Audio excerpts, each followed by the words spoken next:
Salut à tous les sans cravates, c'est avec un immense plaisir que je vous retrouve aujourd'hui dans cette vidéo qui encore une fois est jointe avec un article sur sanscravate.fr. Donc allez jeter un coup d'œil, ça vaut le détour et en tout cas faites votre choix dans le format qui vous convient le plus, vidéo ou article. Donc aujourd'hui ce qu'on va faire c'est qu'on va continuer en fait cette espèce de petite série qu'on a déjà mise en place sur les marchés financiers, c'est-à-dire tout ce qui concerne la gestion passive d'un portefeuille, donc avec la construction d'un PEA, d'une assurance vie par exemple, et l'achat de fonds d'investissement ou d'autres types de titres financiers. On est dans la continuité de ça et donc évidemment à la base déjà pour commencer à garnir son PEA il faut en ouvrir un et c'est vrai qu'il y a un choix à faire parmi énormément de banques pour ouvrir son PEA et on va essayer de vous éclairer un petit peu à ce niveau là et voir surtout les différences qu'il existe entre les banques en ligne et les banques physiques. Donc déjà il faut comprendre qu'un PEA, son ouverture, c'est-à-dire la création plutôt d'un PEA, c'est gratuit. Et ensuite le PEA il est unique, c'est-à-dire qu'une personne peut en avoir qu'un seul. Et du coup il faut vraiment faire attention à bien choisir son intermédiaire financier avant d'ouvrir son PEA, parce qu'après c'est difficile de changer son PEA d'une agence à une autre, d'une banque à une autre. C'est possible mais ça prend du temps. Ensuite, le PEA qui soit ouvert dans telle banque ou dans telle autre banque, c'est la même chose, c'est la même entité, c'est le même plan épargne-action, c'est pas la banque qui choisit des modalités de son PEA. Enfin, peut-être un petit peu sur les frais quand même, ça c'est vrai, mais au niveau des lois, en tout cas au niveau de ce qu'on peut mettre dans le PEA, etc., ça reste la même chose. Donc en fait, vraiment, ce qui va faire la différence entre tel ou tel intermédiaire financier, déjà de 1, c'est la tarification, c'est même peut-être le plus important, et ensuite, c'est des éléments en fait extérieurs, comme par exemple le service client, ou ce genre de trucs qui peuvent vraiment être confortables quand ils existent et quand ils sont bien présents. Ensuite, un point très important sur lequel j'aimerais insister, c'est que quand je vais parler de tarification plus tard, il faut bien comprendre que suivant la banque, la tarification peut varier en fonction des valeurs que vous voulez acheter. C'est-à-dire qu'une tarification qui peut être intéressante peut être applicable seulement à un certain marché ou à un certain type de valeur qui concerne finalement pas du tout ce que vous recherchez. Donc faites attention aux gros titres avec par exemple 1 euro l'ordre en bourse. Il faut bien vérifier ce 1 euro, ces frais justement, à quel type de titre il s'applique. Parce que par exemple, ça peut être que sur les marchés de Paris et d'Amsterdam. Et si vous comptez acheter des actions à l'étranger, ne vous faites pas avoir parce qu'évidemment le prix va être complètement différent. Dernière petite précision avant de commencer à vraiment faire avantages, inconvénients et tarification. J'aimerais en fait parler de quelque chose qu'ont les banques commerciales physiques généralement par rapport aux banques en ligne, c'est qu'ils font payer des frais de garde en fonction du nombre de lignes de compte que vous avez sur votre PEA. En gros, c'est-à-dire une fois que vous avez ouvert votre PEA et qu'à l'intérieur, vous mettez des titres financiers, vous les achetez en prévision de croissance bien sûr, pour faire bien.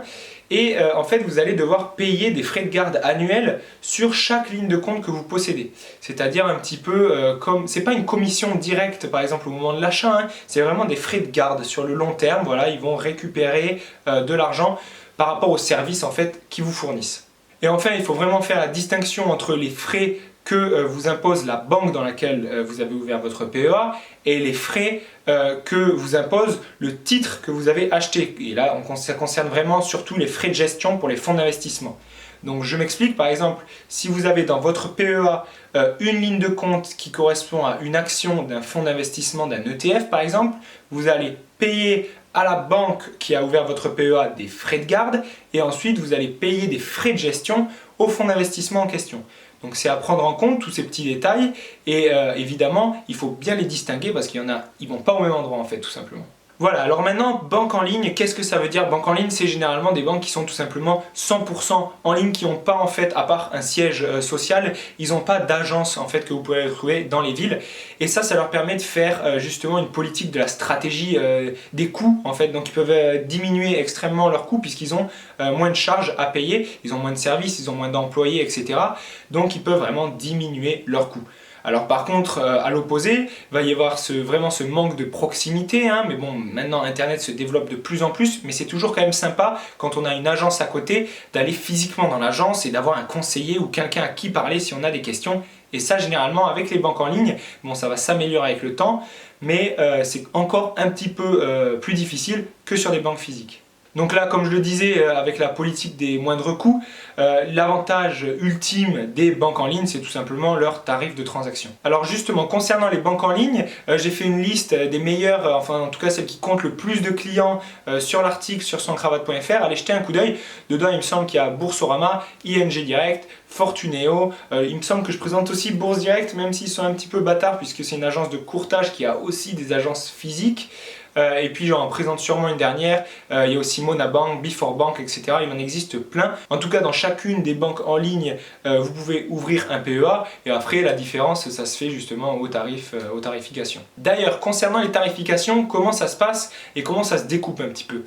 En fait, c'est par palier. Alors, soit il y a différentes offres qui correspondent à différents profils investisseurs, soit c'est tout simplement une offre globale qui va vous permettre d'évoluer en fonction si votre gestion évolue.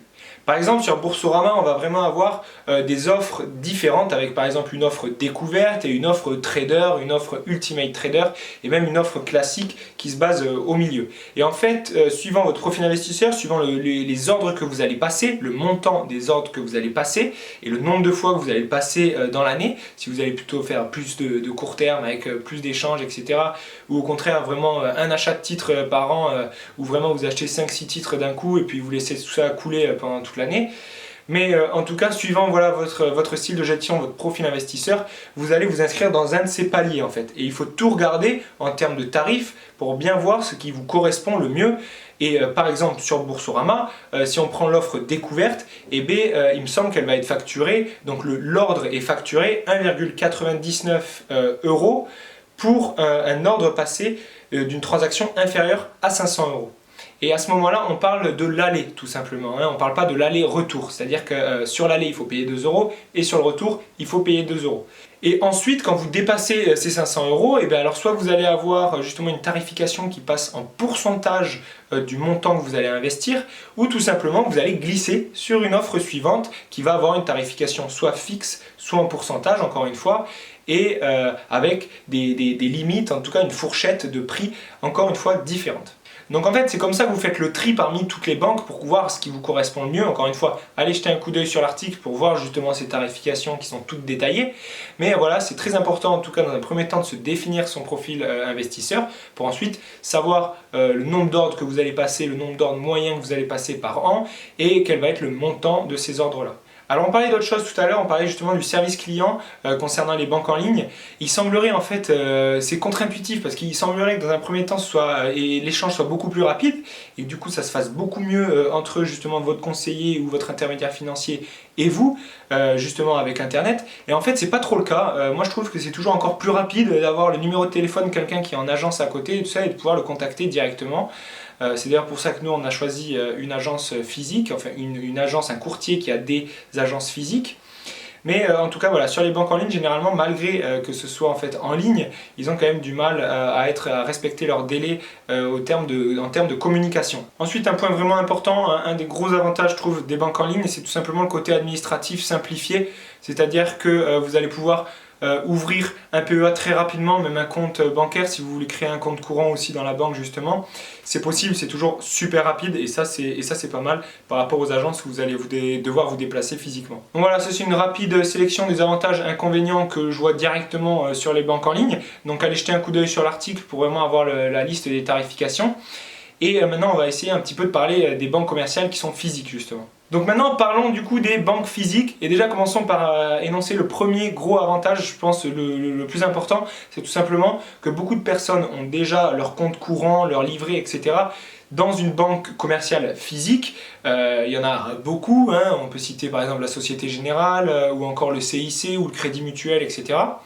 Toutes ces banques physiques en fait, elles ont même encore du succès hein, et elles sont vraiment encore toujours en avance concernant l'ouverture de comptes courants qu'elles ont, etc. Et généralement les gens en fait qui veulent ouvrir un PEA, eh bien, ils vont le faire en fait dans la même banque que celle où ils ont ouvert leur compte courant. Donc s'ils ont une banque physique, par exemple s'ils sont au CIC, eh bien, ils vont avoir tendance à ouvrir un PEA aussi au CIC. Et alors là, vraiment, il faut prendre le truc avec des pincettes parce que les banques commerciales, justement, en frais, en tarifs, c'est sans vol. Ça n'a absolument rien à voir par rapport à une banque qui est en ligne. Ça peut par exemple être de l'ordre de 7, même 13 euros l'aller, donc monter jusqu'à 20 euros l'aller-retour. Sur un ordre qui va être passé depuis une banque physique, tandis qu'on va plus être sur les 2-3 euros sur une banque en ligne. Donc ça, il faut faire vraiment attention. Après, certes, il y a les avantages d'ouvrir son PEA justement au même endroit que ses comptes courants. Déjà, pour une question de transfert de fonds entre les deux entités, entre les deux comptes, ça va se faire beaucoup plus rapidement en tout cas. Et puis ensuite, vous allez avoir un conseiller, enfin vous allez avoir une entité à gérer et pas plusieurs. Et donc généralement, en temps de gestion, etc., c'est plus facile. Donc peut-être intéressez-vous à ce point-là si justement vous êtes un investisseur dans l'extrême passivité, hein, c'est-à-dire que vous passez très peu d'ordres par an, mais que ceux que vous passez peut-être sont gros, sont volumineux, et bien faites-le plutôt justement par une banque commerciale physique, ça peut être vraiment extrêmement intéressant. Ensuite, deuxième avantage, on en a parlé tout à l'heure, c'est évidemment le service client. Là, il n'y a rien à dire. Une banque commerciale physique, c'est 100% de service client. C'est-à-dire vous avez la carte de votre conseiller, vous la mettez dans votre porte-monnaie, vous appelez à n'importe quel moment. Vous pouvez même passer des ordres en bourse, comme chez un courtier, dans votre banque physique. Vous avez juste à passer un coup de fil, voilà, il peut vous passer un ordre, ça, il n'y a aucun souci. Et il sera toujours disponible et toujours à votre écoute, puisque vous êtes vraiment client, que vous connaissez généralement l'agence dans laquelle vous êtes allé. Enfin bref, il y a vraiment un gros avantage de proximité. Ensuite, quelque chose qui peut être un point négatif comme un point positif, c'est en fait la gestion de fonds d'investissement par la banque dans laquelle vous avez ouvert votre PEA. Donc déjà, il faut savoir que souvent les banques physiques, en fait, comme par exemple la Société Générale, elles ont leur équivalent en banque en ligne. En fait, c'est la même société. Par exemple, Boursorama, ça appartient à la Société Générale, c'est juste leur version en ligne en fait. Donc comme ça, ils sont sur le marché et ils chopent tout type de clients. En tout cas, ce qui est important, c'est que justement l'entité mère, donc par exemple la Société Générale, elle va avoir ses propres fonds d'investissement et ses propres gestionnaires. C'est-à-dire qu'elle va mettre des équipes d'analystes financiers à la tête d'un service qui va être de récupérer des fonds des clients de la banque pour ensuite les réinvestir dans d'autres secteurs et faire profiter les particuliers qui ont investi, et ça vraiment sous le nom d'OPC en fait, hein, d'organismes de placement commun en valeur mobilière. Donc ça pareil, je vous laisse vous renseigner sur les articles qu'on a écrits. Mais en tout cas, voilà, il faut savoir que les banques physiques vont avoir tendance à vous proposer leur fonds d'investissement.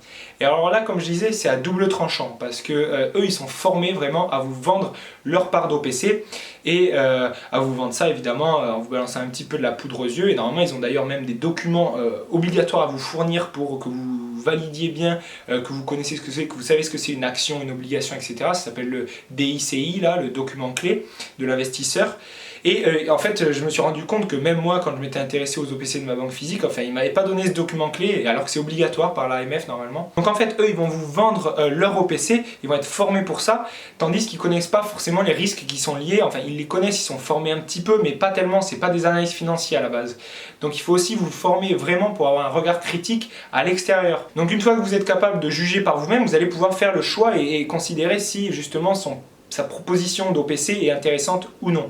Et il faut savoir que voilà, dans les banques physiques, il peut y avoir des fonds d'investissement qui sont extrêmement intéressants.